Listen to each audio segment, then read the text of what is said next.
Pampa Debates. Oferecimento GBOX Previdência e Seguro de Pessoas. A proteção certa para a sua família. Unimed Porto Alegre. Cuidar de você. Esse é o plano. Biscoitos Zezé. Carinho que vem de família. O Banrisul te conecta. Banrisul Digital. Clique e simplifique. E Sescope RS. Cooperativismo. A grande força do Rio Grande. Estamos iniciando mais um Pampa Debates, aqui da Praça da Alfândega, na nossa Feira do Livro. Gloriosa Feira do Livro, hein, Alcício Wish? Que maravilha. É um encanto. E a mais democrática do mundo todo. Aí, ó, todo mundo caminhando, passando.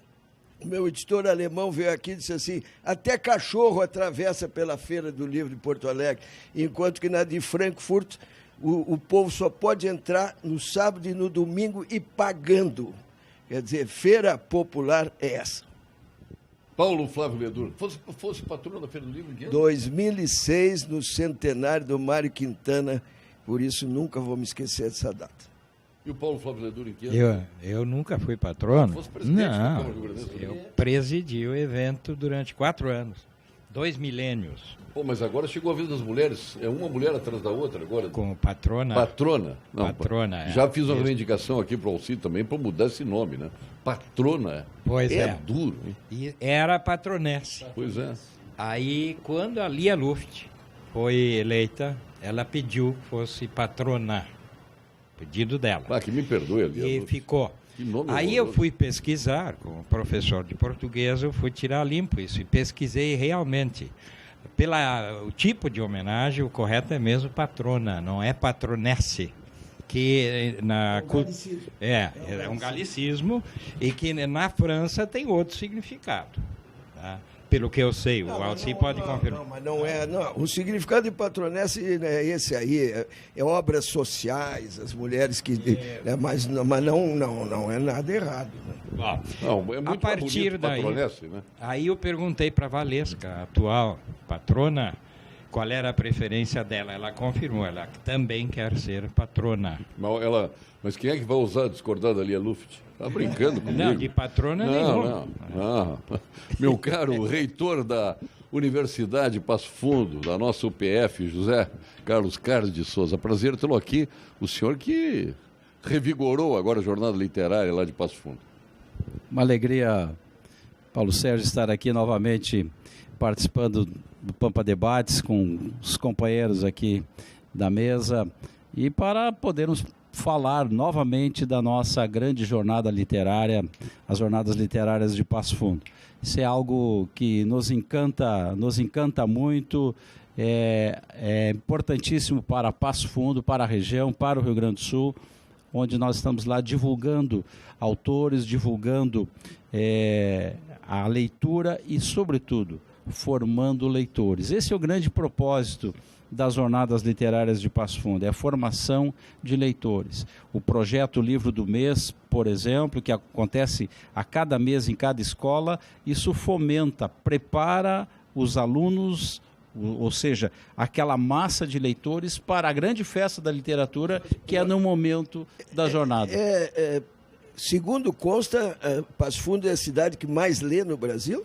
É a que tem um maior índice de leitores no Brasil. E fruto desse trabalho, que começou em 1981 com Josué Guimarães e Tânia Reze, e que nós estamos aí firmes, né, com este propósito de continuar formando leitores. Então é uma alegria muito grande estar aqui neste momento, trazendo essas informações e compartilhando com todos.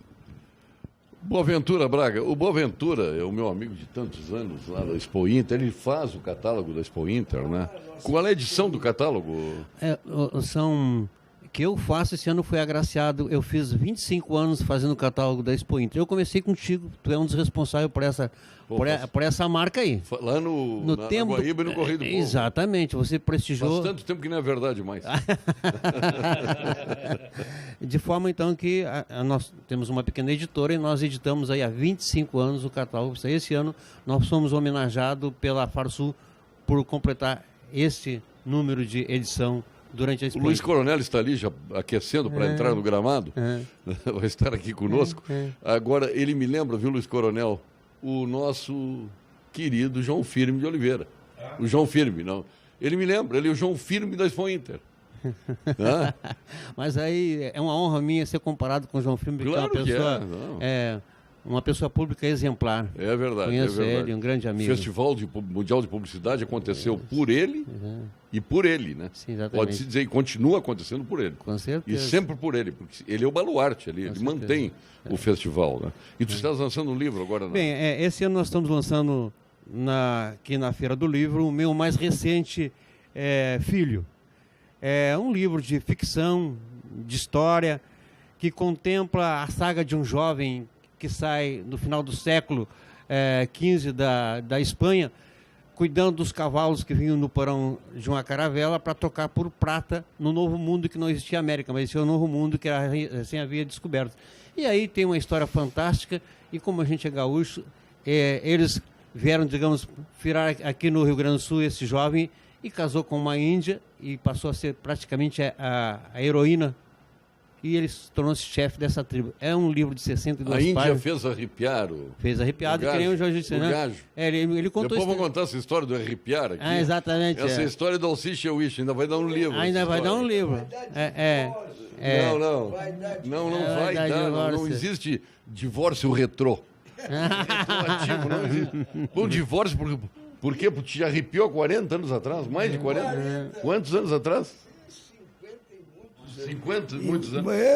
Mas antes desse livro. Mas não pode ter um divórcio pelo que tu fez há mais de 50 anos atrás. Isso não pode. Prescreve quando a pessoa é apaixonada, não prescreve. E não prescreveu para ti, tu continua arrepiado até hoje. Hoje tu vai sofrer comigo aqui, Alci.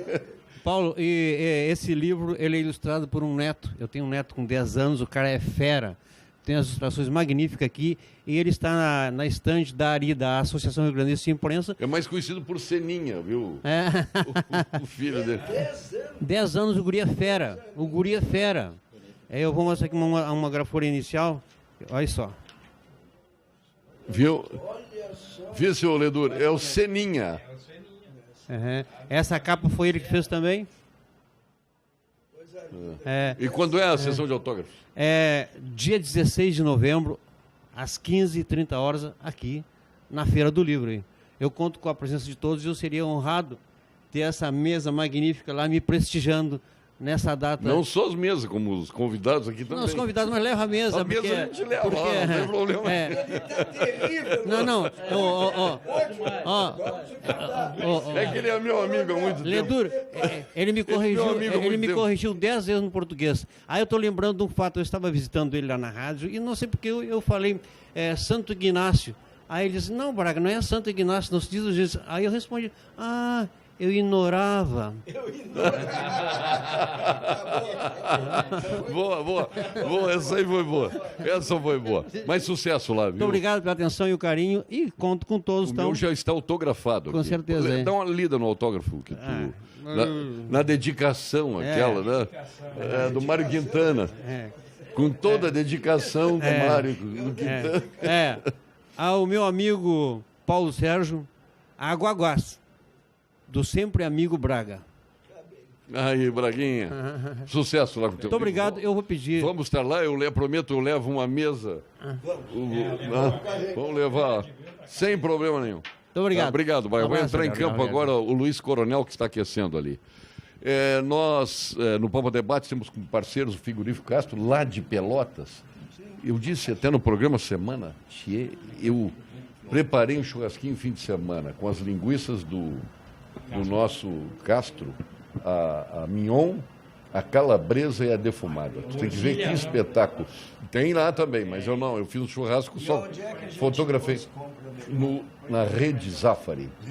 Rede Zafari. Toda a Rede Zafari tem. Uma delícia. Então, Frigorífico Castro, o CREMERS, Conselho Regional de Medicina do Rio Grande do Sul, CREA, RS, Unicred, Instituto Oncológico Kaplan, GBUX, Unimed Porto Alegre, Biscoito Zezé, também de Pelotas. Maravilha, o Biscoito Zezé, cada vez melhor. Eu há anos que não sempre tem Biscoito Zezé. Está na Feira do Livro conosco. O Fábio Ruivo vai estar aqui na sexta-feira. Pois eu não sei como é que eles conseguem manter esse padrão por tantos anos, porque as coisas se desmancham, né? É verdade.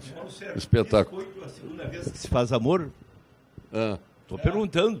Biscoito.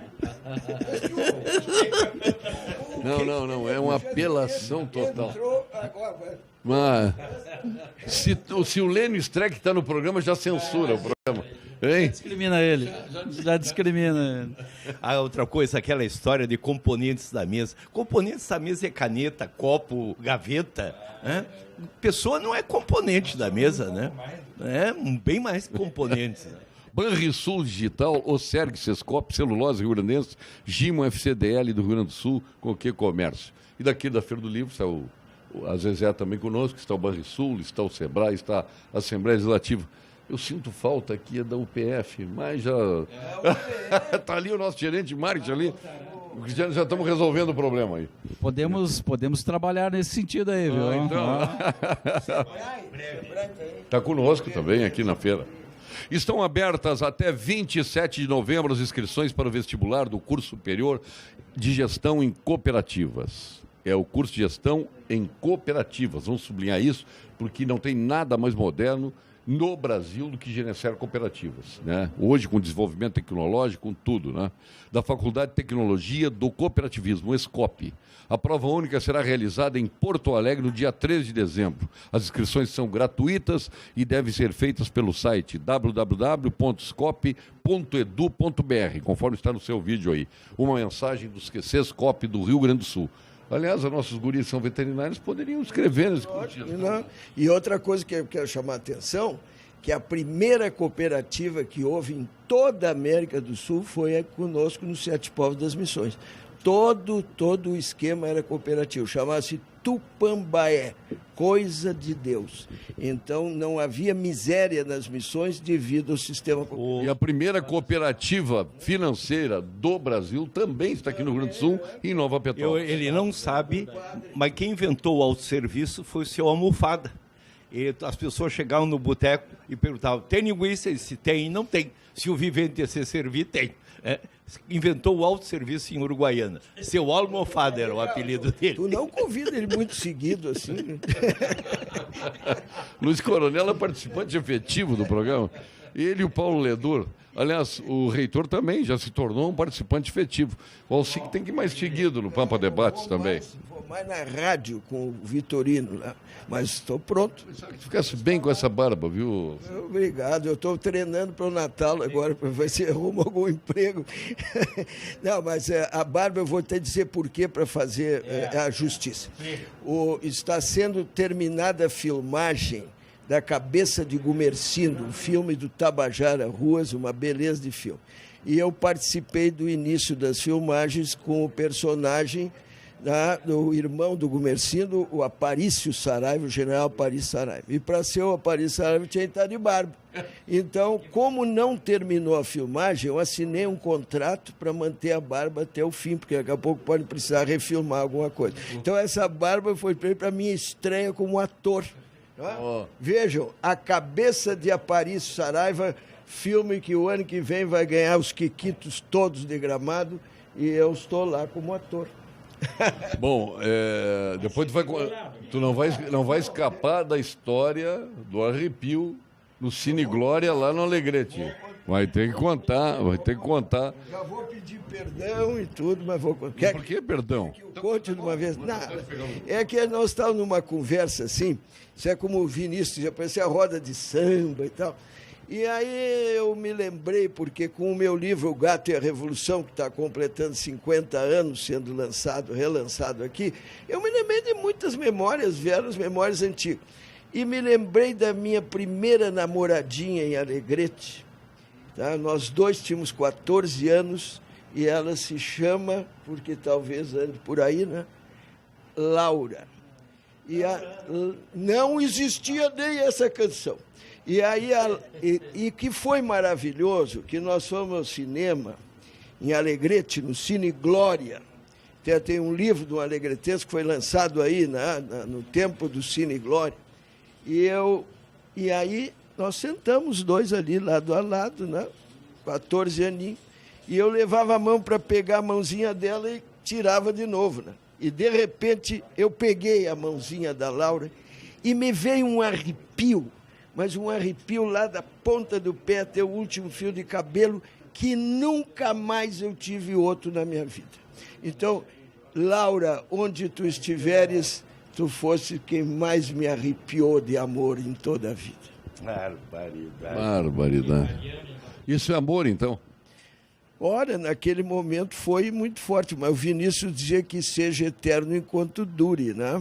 Quer dizer, então é assim, os pais dela se mudaram de Alegrete, já foi... Não diz enquanto dure que o Luiz Coronel já vai fazer um trocadilho aqui, tá? Não dá, não. Enquanto dure. Com a Laura não. Ele já vem dizer que enquanto duro, né? O senhor já passeou aí na Feira do Livro, já andou, já comprou livros, ou vai fazer depois do programa? Fazer depois. Ainda não tive a oportunidade de passar, vir direto aqui ao programa, mas vamos depois, saindo daqui, vamos passar aqui na Feira do Livro. Estivemos, Paulo Sérgio, na sexta-feira, fazendo o lançamento da Feira do Livro em Passo Fundo também, que casualmente esse ano coincidiu com a Feira do Livro aqui de Porto Alegre. E lá também, com o mesmo propósito daqui, oferecer à comunidade livros a preços mais acessíveis, levando a cultura ao povo, né? Aqui a gente vê um movimento intenso de pessoas transitando pela feira num espaço extremamente democrático. O senhor falava há pouco, exatamente disso, né? De possibilitar as pessoas poderem transitar entre livros, né? Que eu acho que isso é algo importante e que a sociedade precisa. O senhor sabe que eu lhe salvei na segunda-feira, né? Quando saímos do programa, o Luiz Coronel, o senhor estava ali na frente conversando com o Lênio e tal, o Luiz Coronel falou, esse reitor aí acabou com o prêmio... Eu lamentei. Tá bom. Não. Ele quer sinônimos disso. Mas tá bom, lamentou então. Lamentou. O reitor acabou com o prêmio literário lá de Passo Fundo. Eu digo, este ano não houve. Não houve o prêmio, de fato. Não. Ele. Assume. Coronel, ele quer nos entregar. Vocês já fizeram as pazes. Ele quer nos entregar. Vocês já fizeram as pazes, mas deixa ele explicar. O dia que eu for indelicado com alguém, passo 3 Mas não dias foi na de joelho. frente. Como diria o meu amigo Carlos Perotto. Aliás, um abraço ao Carlos Esperotto. Ele sempre diz, não adianta falar mal e criticar na frente. O bom mesmo é criticar pelas costas. Mas explique, então, por que terminou? É importante. Para tranquilizar. O Luiz Coronel já tranquilizou quando o Liu viu lá. Sim, só que foi... Sim.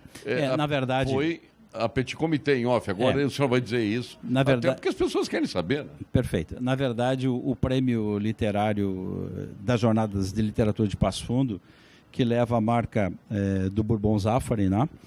Zafari Bourbon, ele é um prêmio do município de Passo Fundo, não é da Jornada de Literatura, é um prêmio criado pelo município e que este ano entendeu o Executivo Municipal, o Legislativo Municipal, entenderam de não reeditar o prêmio nesta oportunidade. Lamentamos também, como fez o nosso querido Luiz Coronel.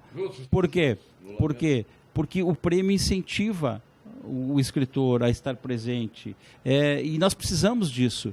Entretanto, como eu disse, o prêmio não é nosso, embora tenha um patrocínio importantíssimo, ele acabou sendo executado, o patrocínio foi oferecido, mas destinado para pagar outras despesas e não o prêmio efetivamente. Nesse momento era justo, era um prêmio de R$100 mil, e eu, como escritor que quero concorrer e ganhar esse prêmio, eu acho que nesse momento, para recuperar, com todo o respeito, mas para recuperar a jornada de Passo Fundo, é melhor usar esse dinheiro na própria jornada.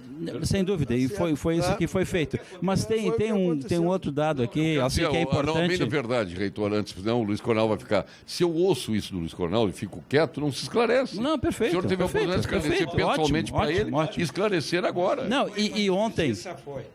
E ontem... Foi uma senhora injustiça. Como vai acusar o reitor? Mas sabe... Decibel de acusação foi uma injustiça.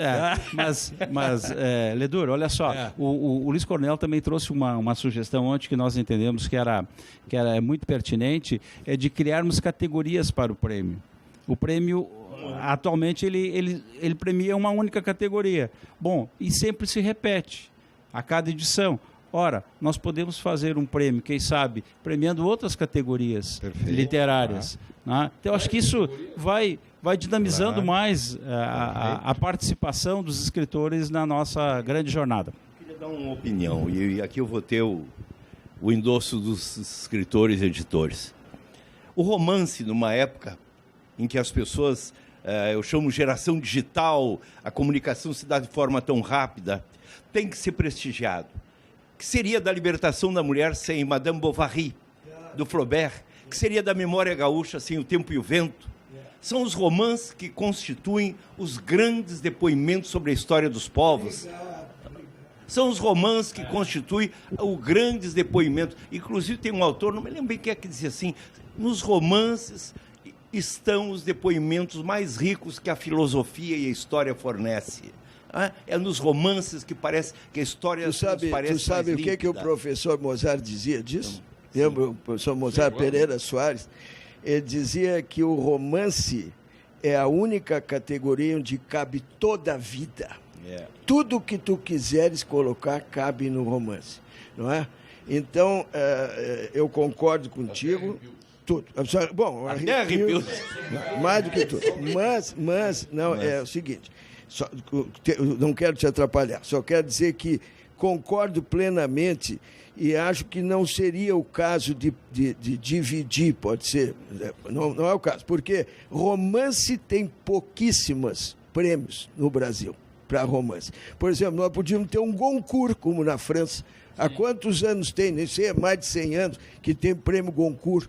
Um por ano na França que premia o melhor romance de idioma francês. Então, não é isso? Então, nós não temos isso no Brasil. Então, esse de romance de Passo Fundo era o maior prêmio de romance do país. Quantos receberam? Quem recebeu? O Chico Buarque, por exemplo, ganhou. Vários ganharam. Eu entregava os prêmios. Olha aí, Luiz Coronel viu? sempre presente lá entregando os prêmios. Coisa né? linda. Eu lembro do Chico Buarque e Mia Couto, não recordo os demais que venceram. Mas foram várias edições. Né? Mas é importante que tenhamos essa premiação Então já para tá acertado. motivar os Dividindo escritores. em outros segmentos da literatura, né? Dando prêmios para mais.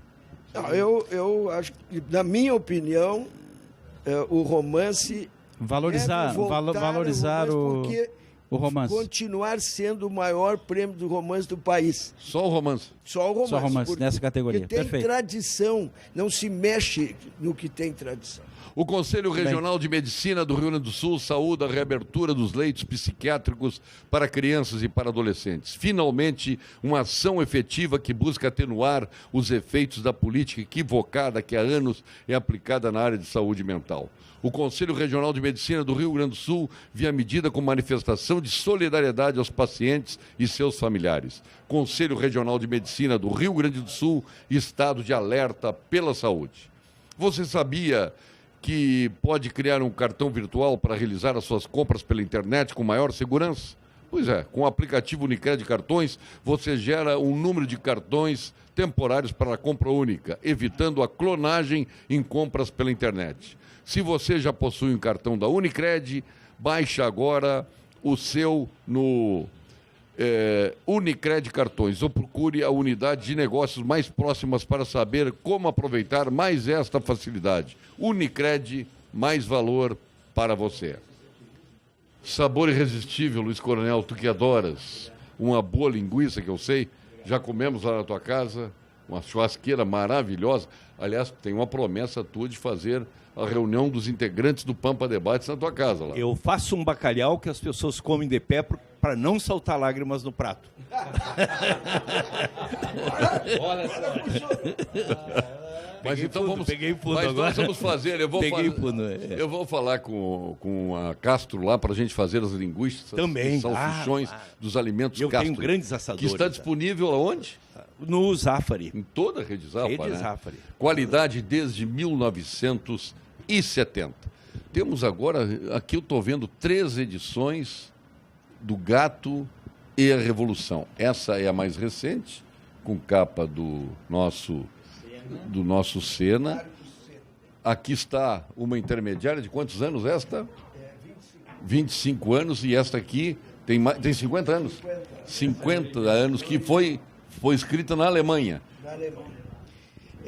A dedicatória desse livro, porque esse livro foi lançado em 67, aqui na praça, no lado ali, eu tive dando umas entrevistas no lugar onde foi lançado há 50 anos, é muito interessante, bem no lado da estátua do General Osório, que, aliás, era poeta, hein? General Osório era poeta e muito bom poeta. Então,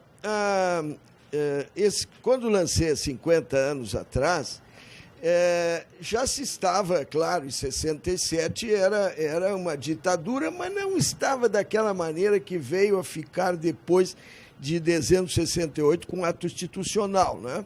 Então, os livros circulavam normalmente.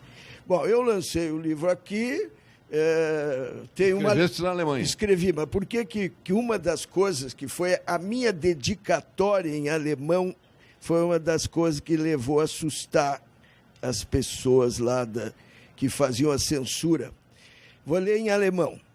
Foi para uma amiga minha lá que gostava muito de leitura, chamada Inge.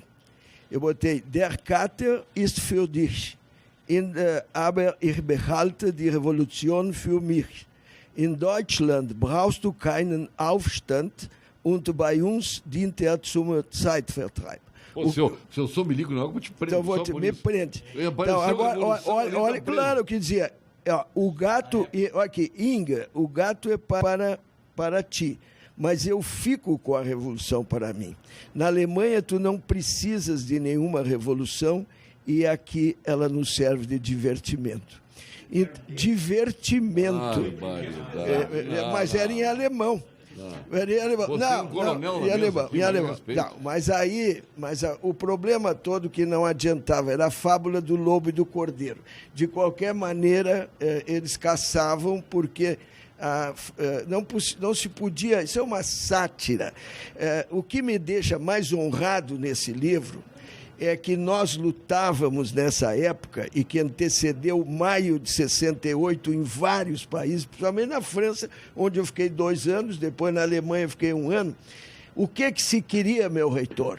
Se queria realmente que todo o ensino fosse voltado para uma sociedade de igualdade, fraternidade, principalmente de igualdade de oportunidade. Eu tive na Sorbonne 2 anos, tive convivendo, eu vi o Cohn-Bendit, aquela gente lá que fez maio de 68, Sartre, várias vezes assisti palestras dele. Quer dizer, então, o que queria a nossa geração? Aqui em Porto Alegre, em Paris, em Berlim, onde fosse, que queria o quê? Nós queríamos uma sociedade que não fizesse outra guerra mundial, como tinha feito a primeira e a segunda.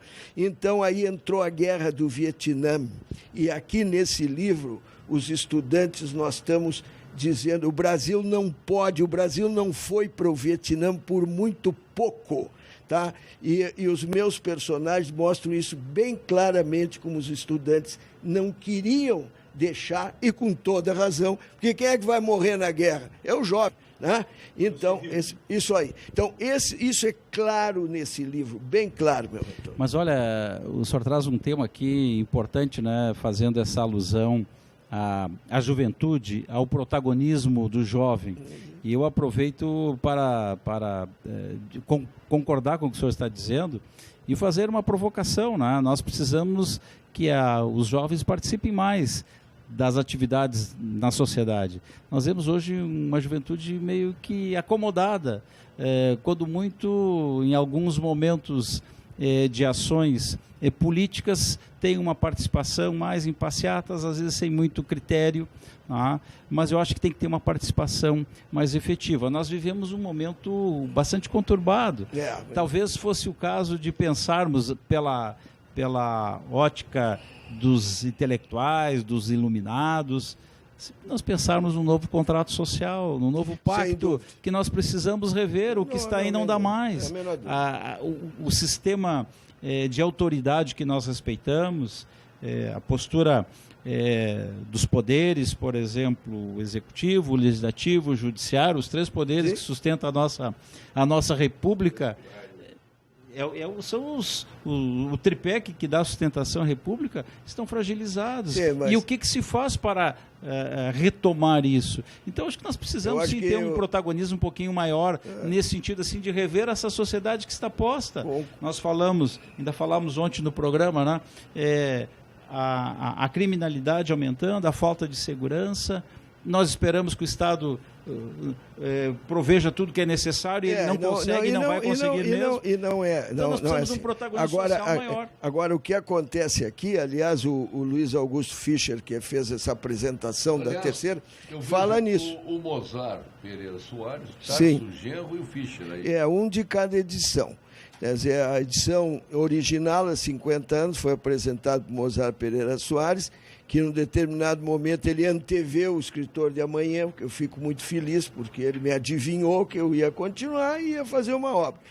E o Tarso, ele fez essa apresentação, já era o Ledur, porque a edição original é da Sulina. Eu quero lembrar um fundador aqui dessa feira, Leopoldo Bernardo Beck, o velho Leopoldo, que foi o fundador da Sulina, um dos fundadores da... Não, que era da Sulina, fundador da Sulina e um dos fundadores da Feira do Livro. Que ele aceitou, ele teve a coragem de pegar esse livro e publicar naquela época, sabendo que arriscava ter o livro cassado. Como aconteceu 2 anos depois, que chegou lá uma viatura com umas pessoas que se disseram da Polícia Federal, porque não se identificaram nada, e levaram os últimos 600 exemplares que tinham, sei lá para que destino. Isso no Alegrete? Não, que Alegrete. Aqui em Porto Alegre. Não, eu morava aqui, eu lecionava na universidade nessa época, acabei perdendo também lá o meu cargo. Quer dizer, era um momento em que não havia lei. Perguntam agora se é parecido com hoje, nesta luta entre esquerda, extrema direita e tal. Vamos dizer que seja parecido, mas há uma diferença fundamental, é que nós estamos num Estado de Direito. Eu tenho certeza que não vou ser preso ali quando sair na porta. E naquela época a gente nunca sabia, nós podemos falar, um meio de comunicação aberto. Eu vi agora no edital da redação do Enem, que pode se falar à vontade, que tem liberdade de expressão. Então, essa liberdade de expressão, a falta da liberdade de expressão é que faz com que as pessoas se acovardem. A grande verdade é que nós temos ainda o resquício pior. E eu quero dizer uma coisa, você não tem nada contra militar, porque eu sou filho de um general do Exército, e não tenho nada contra isso. É só que cada um no seu papel. Hoje as Forças Armadas estão cumprindo o seu papel. Tá? Não, golpe de Estado não resolve nada. A prova é essa. O que nós temos? Hoje nós podemos lutar com a educação, com perfeito. A cultura. O ano que vem tem eleições, vamos votar direito, com consciência, não por obrigação ou por nos ver livre de qualquer coisa. Então eu quero dizer que 50 anos depois, desculpe, Paulo, eu estou usando esse momento que eu sei que tem uma audiência enorme e uma audiência cativa, inteligente. Eu quero dizer o seguinte, há uma repercussão. Hoje até o coronel acabou de dizer, nós não podemos nos queixar, a imprensa tem um enorme espaço para isso. Eu quero dizer que eu me orgulho de ter escrito esse livro há 50 anos atrás, porque eu tenho as mesmas ideias ainda hoje. Quer dizer, enquanto não se tiver igualdade de oportunidade, nós não vamos resolver problema nenhum no país. Nenhum. Eu tenho ideias muito diferentes das que eu tinha naquela época. O que mudaram as minhas ideias? Eu tinha uma fixação que o mundo caminhava inexoravelmente para o socialismo. Paguei o preço, né? Eu terminei morando numa cabine telefônica da Galeria do Rosário, né? Mas eu tive que fazer uma revisão de pensamento. E eu acho que o pensamento universitário de hoje, que era para ser a vanguarda do pensamento político brasileiro, sim, tem pegadas muito, muito fortes com as utopias dos anos 60. E a rotatividade com que o mundo andou pede uma reinvenção. Ontem eu disse uma frase que eu me arrependi. Que era muito precoce a votação da Manuela Dávila. Eu acho que é bom que ela seja candidato. É a participação da juventude. É sangue novo na parada. Eu penso... Parabéns que tu fizeste uma revisão. Eu disse aquilo, depois eu te contestei ontem. E eu saí pensando... Eu disse uma coisa que eu não devo concordar comigo. E tu não concorda? Não concordo. Eu penso que é preciso que o socialismo, e as pessoas às vezes são obtusas, não querem ver, historicamente teve um papel fundamental. Sem o socialismo, sem o comunismo, não teria sido feita a Revolução Russa, nem a Revolução Chinesa.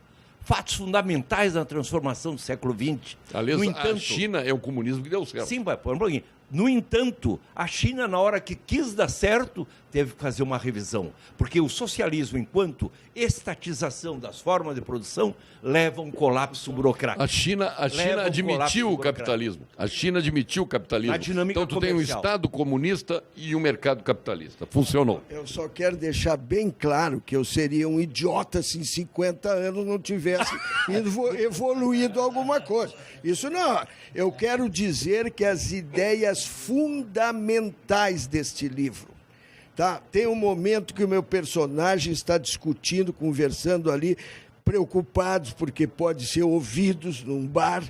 Lembra do bar Brames que tinha aqui? O velho com piano. Então, este capítulo se passa ali. Eles com medo, porque tem um gordo de óculos lendo um jornal ali que pode ser dedo duro e tal.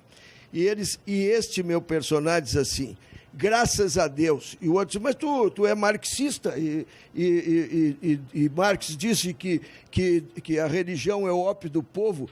Ele diz: eu posso ser marxista, mas não preciso rezar por tudo que o Marx disse. Ele também disse bobagem, tá? Não, a religião é algo do íntimo de cada um e não há uma lei que vai extirpar.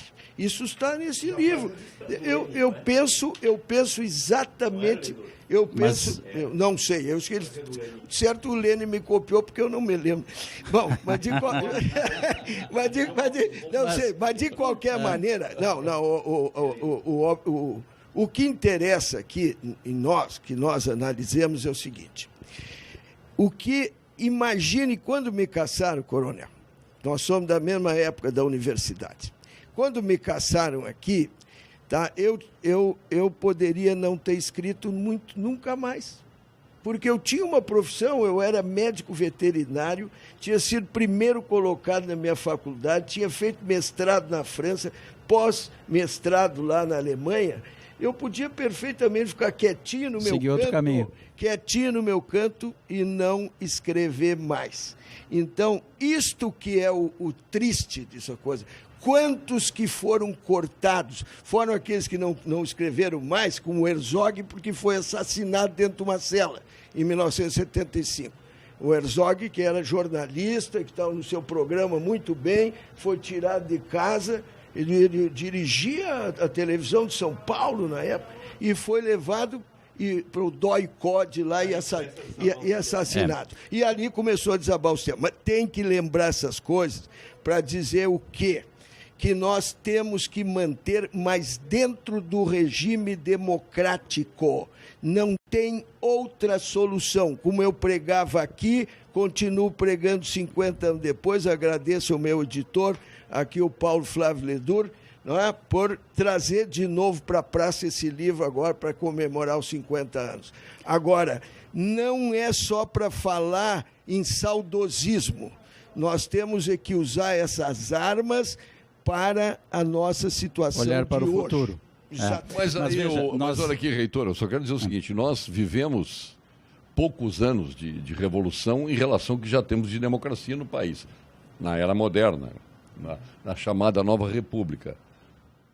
Eu lhe pergunto, por que essa democracia não resolveu os problemas brasileiros, não trouxe desenvolvimento, não trouxe emprego e renda, não fez os brasileiros viverem melhores, terem melhores líderes, parlamentares e tudo mais? Por que nós estamos vivendo nessa penúria, nessa miséria e nessa irresponsabilidade de gestão, sem falar na corrupção? A culpa não é da democracia.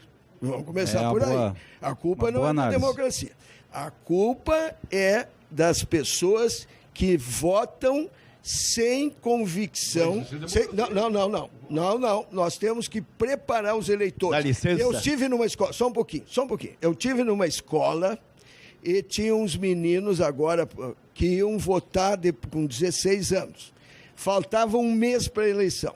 E eu perguntei, vocês já sabem quem vão votar? Não sabemos. Eu não estou ali para dizer para eles em quem vão votar. Mas nós temos que fazer com que as escolas, as universidades também preparem os alunos para...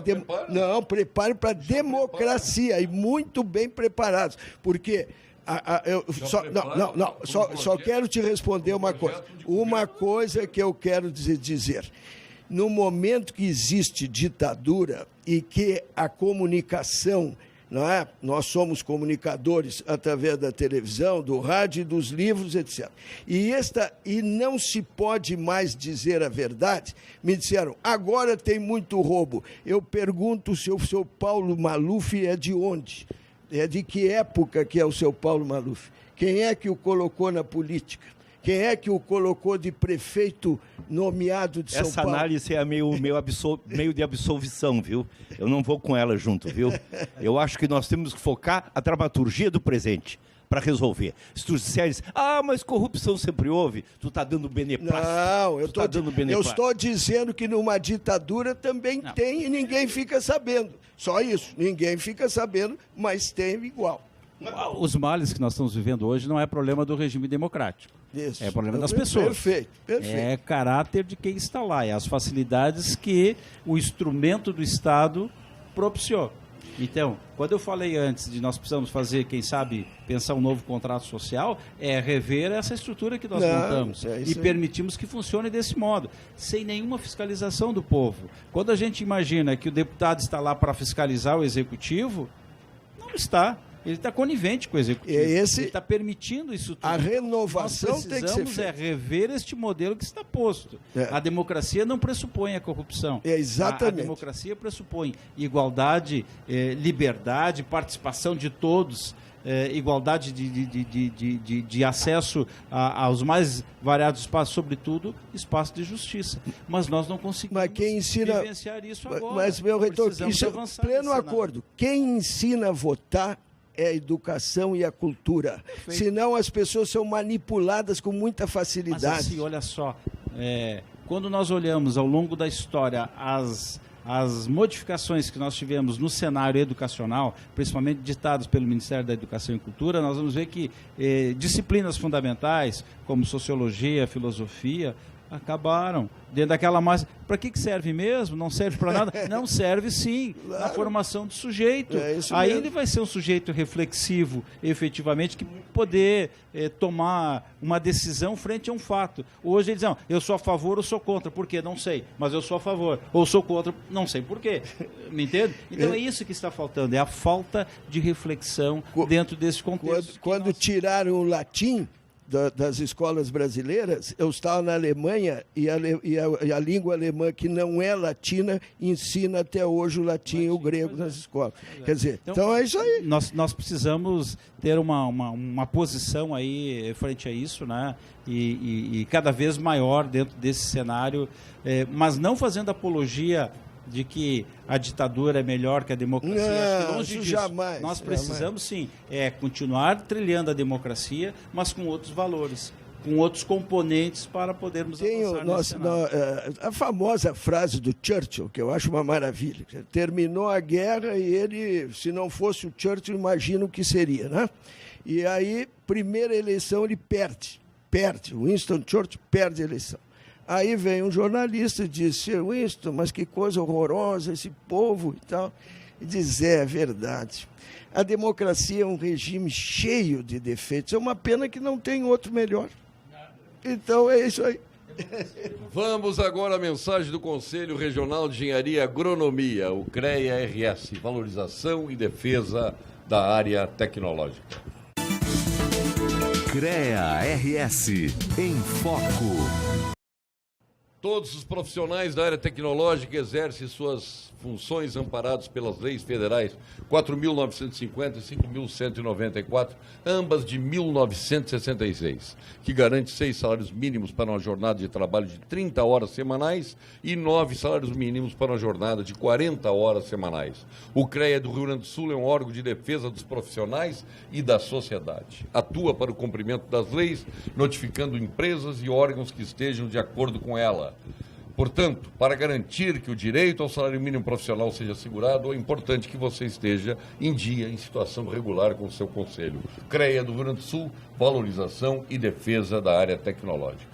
Agora vamos ao quadro de saúde com o nosso PhD em Oncologia, titular do Clínicas, do Ernesto Dornelles, sócio fundador do Instituto Oncológico Kaplan, mais jovem membro da Academia Brasileira de Medicina e presidente da Sul Rio Grandense de Medicina, e agora também presidente da Bienal do Mercosul, meu amigo Gilberto Schwartzman. Fale, doutor Gilberto. Boa noite, eu sou o professor Gilberto Schwartzman, sou especialista no tratamento do câncer. Os senhores e senhoras não têm ideia de como o tratamento do câncer de mama avançou nas últimas décadas. Antes, as mulheres sofriam com a retirada da mama e com os efeitos colaterais do tratamento, que eram tóxicos e pouco eficazes. Hoje, a medicina aprendeu a separar melhor os tipos de câncer de mama, oferecendo tratamentos mais adequados para cada tipo em particular. A grande maioria das mulheres não necessita mais retirar a mama. Não é maravilhoso isso? Podemos oferecer cirurgia que preserva a mama, associada a tratamentos muito menos agressivos. Da mesma forma, as pacientes que necessitam tratamento medicamentoso são selecionadas de forma muito mais criteriosa e há novos medicamentos muito ativos e menos tóxicos. Ou seja, o tempo de tratamentos tóxicos e poucos eficazes ficou para trás. Discuta esse assunto com o seu médico. Ponto final. Oferecimento Produtos Gimo. Qualidade comprovada. FCDL apresenta Que Comércio, o maior e mais completo programa de qualificação e gestão de empresas. Agora no Pampa Debates, no nosso ponto final, temos o prazer de receber uma visita ilustre aqui, né? A nossa querida gerente de marketing do Sebrae, Ana Finkler. Prazer tê-la aqui. Eu que agradeço, é uma oportunidade de estar aqui com vocês, né, discutindo um pouquinho esse caminho que é o nosso futuro, que é a educação, que é feito através, né, dessa cultura que a gente tem que espalhar, que é permanecer sempre com o foco no livro, né? O livro faz com que a gente realmente revolucione a nossa mente constantemente, faz uma troca, faz a gente viver um mundo diferente e que nos faz crescer. Então, agradeço a oportunidade de estar com vocês, né, com a Rede Pampa aqui, com todos vocês também prestigiando esse momento. Paulo, eu gostaria de tocar num item que a gente pouco toca. O livro é também uma opção e uma decisão pessoal. É como o cinema, se tu para de ir ao cinema, tu não vai ao cinema. Se tu para de ler, tu para de ler. Eu acho que tu tem que ter uma disciplina e uma culpa se tu não está lendo. Porque se não estiveres lendo, tu não está te abastecendo do que existe de melhor, de mais consciente e de mais rico no pensamento humano. Então, é uma questão também de disciplina pessoal, de autoconvocação. Eu me convoco à leitura porque eu quero ser abastecido e conviver com as mentes mais iluminadas. Porque sem isso, eu tenho opiniões e não conceitos. Eu só posso citar o Mário Quintana disse uma das frases mais lindas que eu acho sobre isso. Ele dizia, o verdadeiro analfabeto é aquele que sabe ler, mas não lê. Pô, essa é profunda. Sim, o que adiantou todo o esforço de aprender a ler se ele não lê? É isso aí. Esse é o espírito. Às vezes o analfabeto que não é por culpa dele, né? Mas aquele que é alfabetizado, que tem condições, não. E outra coisa, vamos falar bem claro, se lê desde o tempo da Gruta de Lascaux, lá na França, 30 mil anos, quando fizeram as pinturas rupestres para contar as aventuras deles lá. Era uma maneira de contar aquelas histórias. Então, foi para a pedra, foi para o papiro, foi para o pergaminho, está no papel e meios eletrônicos. Eu não sou contra meio eletrônico nenhum, eu só acho que tem que ter leitura em qualquer substrato que for. Então, qualquer meio. Existindo o escritor, existindo o editor que está aqui, tá? Ele vai editar de maneira que o público indicar o caminho. Então, o livro não vai terminar nunca. O livro vai terminar. Não, o livro existe há 30 mil anos. Não é? Eu fui no Egito, nos hieróglifos, o que são livros ali contando a história do Egito naqueles tempos. Mas não, agora reitor, só para fazer um elo aqui com o que disse o Alcir Chewich, quando se fala nos meios hoje, nos caminhos da web, nos meios digitais, mas todos os livros hoje praticamente são acessíveis nos meios digitais. Os jornais, as rádios, as televisões, todos os meios se complementam. Um não prejudica o outro. Né? Mas olha só, eu quero aqui, acompanhando as posições que foram aqui expressadas, quando nós, lá no passado, tomamos a decisão, na Jornada de Literatura, focar na formação de leitores, a proposta, em 80, evidentemente, que era o livro formal, como nós todos conhecemos.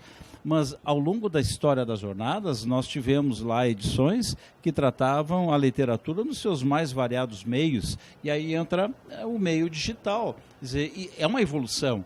O que tem acontecido, isso, de certo modo, ele precisa ser melhor compreendido, é que o jovem ele não tem muita paciência para ler. Isso é preocupante. Pois bem, exatamente, ficar na rede social falando por 2, 3 sinais, eu não falo nem letras, falo sinais. Né? Ele usa aquilo lá e como se estivesse passando a ideia dele adiante. É uma forma de comunicação? Sim, mas não é a forma de literatura que nós estamos abordando aqui. Não invalida se aquele meio ele consegue tirar algum tipo de proveito e consegue se comunicar. Agora, todos nós devemos continuar valorizando a importância do livro, que isso nada vai substituir o livro como tal. Nós vamos talvez migrar para outros espaços, mas não vamos abandonar o livro. Esse é um dos propósitos que nós temos na Jornada de Literatura. Nós fazemos isso, valorizando o autor, o leitor e, evidentemente, o livro que está sempre acompanhando. Perfeito. Eu acho que tem um ponto legal sempre de a gente ficar pensando, né, quando a gente vê os novos milênios, esses entrantes, né, os nossos jovens, que sim, tem esse lado que eles não têm paciência, né, mas também eu acho que cabe a nós achar não só o meio, mas a forma como abordar tudo isso, porque esse tom que a gente usa, a forma como a gente também expressa as mensagens, a gente tem que entender também que existem outras nuances e que esse processo mudou. Então, como é que a gente resgata esse processo de gostar de ler, né? Também com uma abordagem que seja mais direta e efetiva para esse público, né? É um desafio que a gente tem também. O jovem hoje ele não tem paciência de ficar ouvindo uma explanação ou, quem sabe, sentar e ler o livro prestando atenção como deveria fazer. Ele quer interagir. Talvez o modelo seja esse, criarmos uma obra em que o leitor possa interagir com a obra de uma forma mais efetiva. Pode ser talvez um caminho. Desculpa um pouquinho, mas eu tenho o leitor vai ficar do meu lado muito satisfeito com o que eu vou dizer.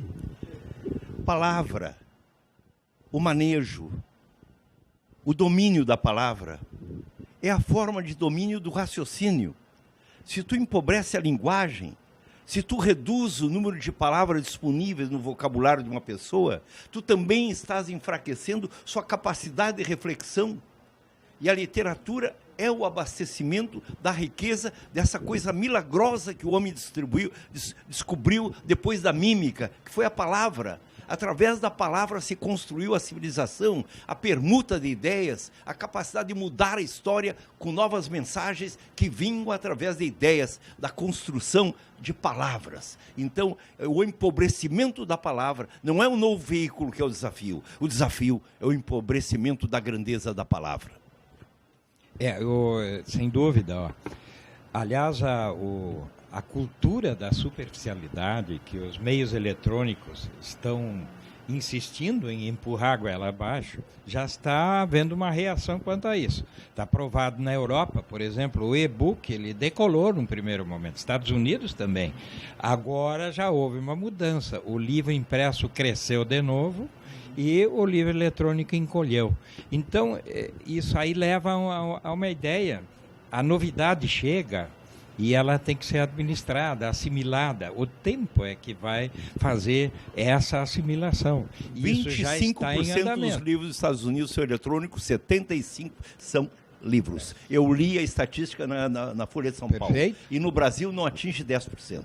Isso, então, está havendo uma mudança, o processo vai se consolidar. A verdade não é nenhum nem outro, e sim os dois.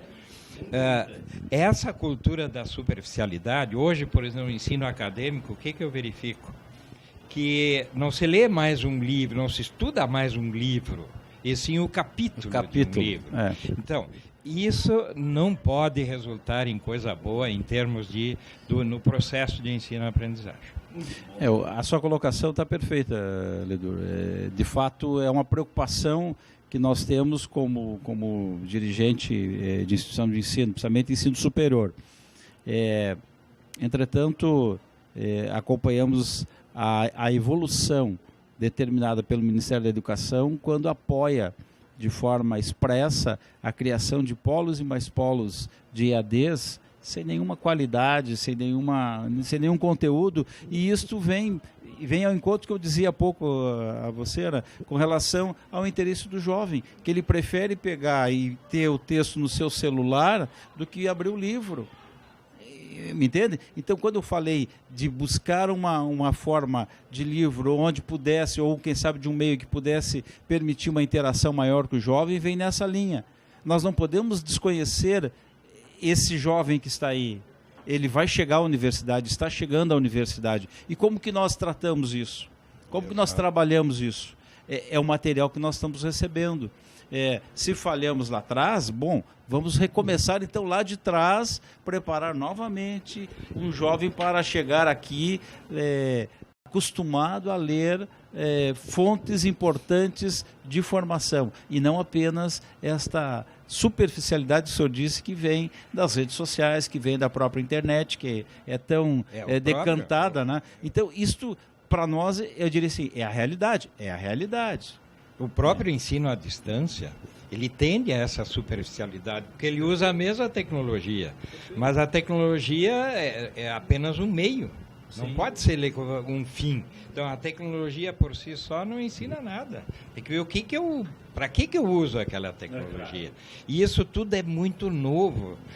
Pode auxiliar. Claro, deve. Eu acho fantástico. É um recurso sensacional, mas que tem que saber trabalhar, lidar com ele. E eu acho que nós não estamos ainda preparados para isso. Só uma coisa que eu quero dizer. Nós aqui no Rio Grande do Sul, nós temos uma instituição que acredito que tem uns 60 anos, que é o IEL, Instituto Estadual do Livro. É maravilhosa essa instituição, porque ela leva os escritores às escolas. Né? O autor presente, nós temos uma série... Eu quero dizer, amanhã eu fui convidado para a Feira do Livro, vou fazer uma exceção, porque não saio daqui, 2 irmãos, que é a Feira do Livro 2 Irmãos. Por que eu vou lá? Porque há um mês atrás eu fui lá e dei 2 aulas numa escola chamada 10 de Setembro. E houve só jovens. Eles tinham lido 2 livros meus e debateram comigo de uma maneira maravilhosa. E eu fiquei impressionado. Quer dizer, uma escola estadual, professores lutando lá e tal. Quer dizer, então... há caminhos, tem que levar os escritores para dentro das escolas, cada vez mais dentro das universidades. Mas olha só, assim, aí tinha um propósito. Ele lia o livro porque ele ia encontrar com o autor. Eu acho que este é um argumento muito importante. Quer dizer, eu preciso ler porque eu vou encontrar com o Luiz Coronel, eu quero discutir com ele, debater com ele, cumprimentá-lo pela obra, mas eu preciso conhecer. Aí tem um propósito maior. Agora, se nós colocarmos aí uma biblioteca à disposição do jovem, por que eu vou ler isso aqui? Ele não sabe o que tem no livro. Agora se ele tiver um propósito... Eu quero, nos próximos programas aqui, discutir a importância da capa e dos títulos dos livros. Isso aí é importante, que a gente nunca discute. Tu discute muitas vezes o conteúdo, né? Isso é importante. Tem que elogiar Olha, hoje, para mim, o grande capista do Rio Grande do Sul, do Brasil, chama-se Marco Sena. Ele está aí com a sua editora, presidente da Câmara Rio Grandense do Livro, fazendo pela 4ª vez, agora vai passar o bastão, a feira. Ele tem a editora dele, Besouro Box, né? E é um capista extraordinário. Veja o que ele fez. O que ele fez? Ele simplesmente botou o gato atrás das grades. Quer dizer, olha a coisa, está explicado. Quer dizer, então não precisa... E uma faixa revolucionária. Claro, e uma faixa revolucionária está lá. Ó, então, eu concordo contigo. Acho que deveríamos dar mais prêmios para os capistas também, para todo esse trabalho de construir um livro. Não é, Coronel? Tu és um especialista nisso, tá? Deixou a bala picando para ti. Vou puxar a brasa aqui para o nosso métier, né? Quando a gente olha nós, quanto publicitários. Nós publicitários, exato. Né? Eu acho que realmente, até pegando o gancho, quando a gente fala também, né, para esses jovens, né, mais do que nunca ainda, uma capa é o que vai instigar ele e fazer com que ele realmente, no primeiro momento, assim, a chamada, né, e a capa, a forma que transmite a essência do que vem ali dentro, mas que faça com que ele diga, olha, isso aqui vai fazer eu escolher esse livro, porque ele imagina algo que vai ser narrado lá dentro. Então, assim, é um trabalho que é belíssimo no sentido porque, assim, a pessoa que faz a capa, ela traduz, né, a essência do livro, transformando nisso em algo que reflita e que traga esse olhar diferenciado para quem está escolhendo um livro. O Luiz Coronel, estamos chegando ao fim. Infelizmente, hoje fiquei mais como assistente aqui. Eu quero te dizer o seguinte, quando tu lançou o livro, primeiro, o título Leontino das Dores, Leontina das Dores, eu botaria Leontina dos Amores, alguma coisa nesse sentido, mas agora passou o tempo e tu fosses muito feliz com o nome. Não sei se o nome foi uma ideia tua. Foi inconsciente, mas construiu um personagem. A Leontina das Dores. Ela é a própria Leontina. Ela é a própria. Não deixava eu entrar no estúdio. Encontrei, ela já fumou charuto comigo. É uma graça ela, né? Fafá. Encontrei com ela no Plaza quando ela veio começar as gravações contigo. Lembro, liguei até para... Foram 2 anos de trabalho, né? Só que foram 2 anos de trabalho. É um livro capa dura, com ilustrações dos melhores pintores brasileiros. E aqui... Fico muito feliz de estar com meus companheiros escritores do Rio Grande do Sul e do Brasil. Obrigado, Ana Finkler, nossa amiga publicitária, gerente de marketing do Sebrae. Está há tantos anos junto com a gente. O nosso Luiz Coronel e o nosso reitor da Universidade de Passo Fundo, meu querido amigo José Carlos de Souza. Obrigado aí pela sua presença também. Alci Chewish. Tu és veterinário de formação, né? Sim, com muita honra, porque eu gosto do campo e fui aluno do maior mestre daqui, que era o professor Mozart Pereira Soares, que era veterinário. Então, foi uma profissão que me deu muita base, né, de entender essas coisas, que abriram o caminho para uma série de livros que escrevi. Sessão de autógrafos?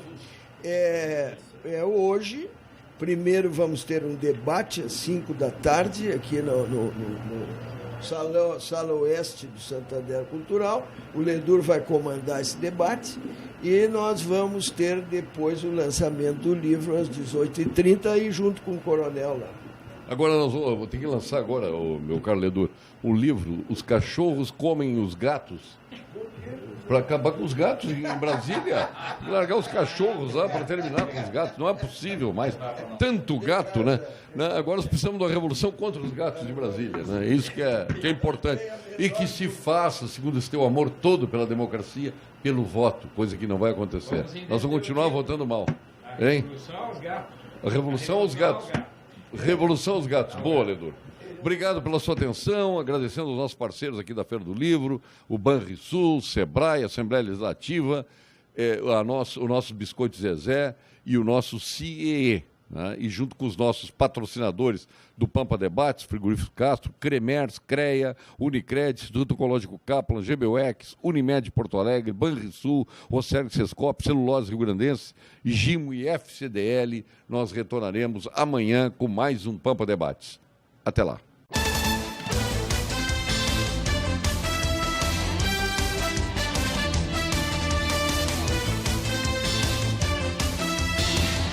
Pampa Debates. Oferecimento GBOX Previdência e Seguro de Pessoas. A proteção certa para a sua família. Unimed Porto Alegre. Cuidar de você. Esse é o plano. Biscoitos Zezé. Carinho que vem de família. O Banrisul te conecta. Banrisul Digital. Clique e simplifique. E Sescope RS. Cooperativismo. A grande força do Rio Grande.